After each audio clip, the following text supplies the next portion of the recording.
Verstappen is about to sign a new mega deal.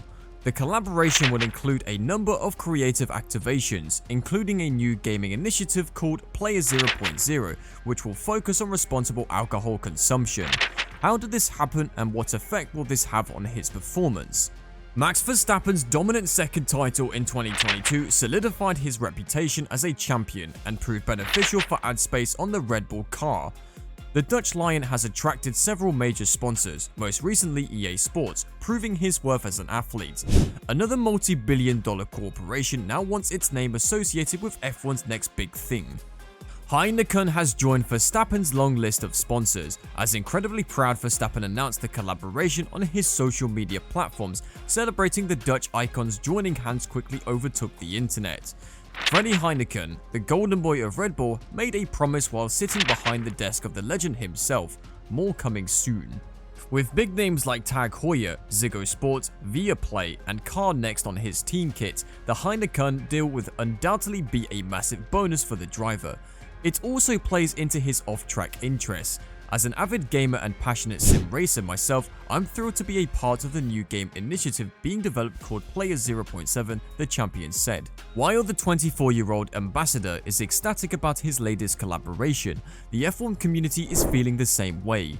The Orange Army quickly supported the newest collaboration, with fans expressing their approval on various social media platforms. The partnership was dubbed Champion Cocktail Heineken plus Red Bull by a clever fan. Others expressed their witty concern for the driver in the comments section. On the next episode of the Drink to Survive, and Max, please don't drink and drive were common refrains. Other Verstappen fans took to Twitter to declare their support for what will now be their new beverage of choice. Other fans were taken aback by the rare occurrence. Heineken has stepped outside of its comfort zone with Max Verstappen, and Reddit's users applauded the move.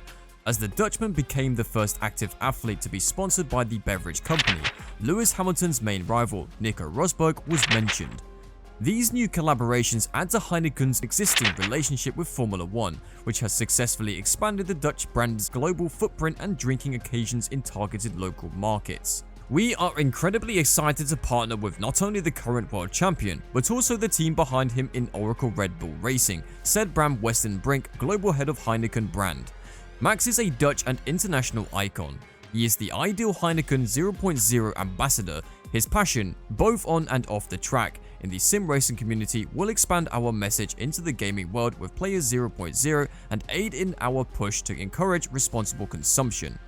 According to Der Telegraph, Heineken CEO Dolf van den Brink stated that the company did not anticipate this sport's exceptional growth when it first entered in 2016. He also mentioned bringing in the reigning world champion and Dutch hero, saying, "We entered Formula 1 in 2016, believing that a new generation of drivers and fans was on the way. We could never have predicted that the sport would grow so quickly in just a few years. Max's success has played a significant role in this. We want to further stimulate growth, and the step to esports is certainly part of that.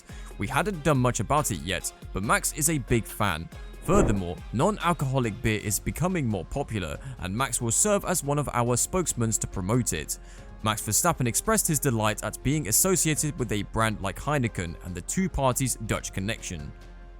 "It is very nice to have a connection with a Dutch brand like Heineken, which is known worldwide. Everyone knows I race a lot, including online, so I'm looking forward to working with you to create something amazing."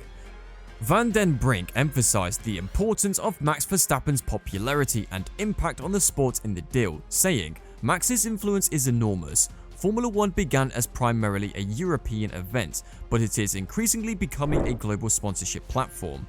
Consider the popularity in the United States. Collaborations are subject to strict internal guidelines. We did not begin working with someone until he or she is 25 years old. This is an excellent time to take this step together. That's fantastic, two Dutch icons. It's impressive that Heineken has signed up a Dutch superstar like Max Verstappen to be their campaign's face as they capitalize on his massive global popularity." In addition, Max Verstappen ensured a familiar-looking timesheet to kick off Formula 1 2023's pre-season test in Bahrain by outpacing Carlos Sainz in the first morning session. 10 drivers and teams arrived at the Sakhir track, which also hosts the season opening Grand Prix on March 5th on Thursday with renewed optimism in their new cars, but it was Red Bull and Ferrari who traded fastest times before Verstappen cemented his lead before lunch. Verstappen set the pace with a 1 minute 32.959 seconds, 3/10 faster than Sainz and significantly faster than laps this time last year, as these F1 cars enter the second season of a drastically different generation. A huge testing draws following their surprise struggles in 2022. Mercedes had a solid morning with plenty of laps, but needed to be closer to their main rivals' pace, with George Russell 5th and 1.2 seconds behind. After lunch, Lewis Hamilton will take the wheel of the W14, while Charles Leclerc will finish the first of 3 days in the Ferrari. Williams and Alfa Romeo closed the gap to Mercedes at the front, with Alex Albon and Zhou Guanyu 7/10 of Verstappen's pace. Albon also completed the most laps, 74, in what was a mostly flawless morning, despite an Aston Martin causing a red flag. Felipe Drugovich, who was filling in for the injured Lance Stroll, had only 6 minutes and 2 runs in the car before the race was called off due to electronic issues. He would finish 7th in the morning, with all cars separated by 2 seconds. On his return to F1, Nico Hülkenberg finished 6th for Haas, while Pierre Gasly and rookie Oscar Piastri made their Alpine and McLaren debuts, bolstering the early timesheets. The cars have only minor changes for this season, with a raised ride height rule implemented to assist teams with bouncing, and, based on Thursday morning's evidence, there are few changes to the pecking order at the front. It's dangerous to judge times during testing, but the Red Bull RB19, with surprisingly few significant upgrades from last year's dominant car, looked compliant and fast from the start in Verstappen's hands. Ferrari's completely redesigned car also provided encouraging signs, albeit with more porpoising than most for Sainz. When it hits the bumps, the Red Bull looks quite stiff, but it's definitely not bouncing or porpoising, Sky Sports F1's Anthony Davidson observed. They've got their car in a different place right now than the likes of Ferrari. Mercedes, on the other hand, had a promising start despite the timesheets. On a bumpy track, the W14 didn't appear to be bouncing at all, which was the team's main goal going into the test. The emphasis will then shift to performance. Mercedes has to be one of the biggest stories of the winter because they have such a long way to make up, said Ted Kravitz of Sky Sports F1, 9-10 months of development after last year's car failed. So far, the car appears to be in good shape, with no bouncing like we saw last year, but they'll know more after today. Red Bull hasn't stood still. There's a clear family resemblance to last year's car, but there's a new rear wing, a new floor, and a new lighter weight chassis. They've gained a few tenths, if not half a second, just by using a lighter chassis. Even more, the reigning world champion improved his brand new RB19 to set a 1 minute 32.837 second and maintain his lead in the second session of the first day of racing at Sakhir.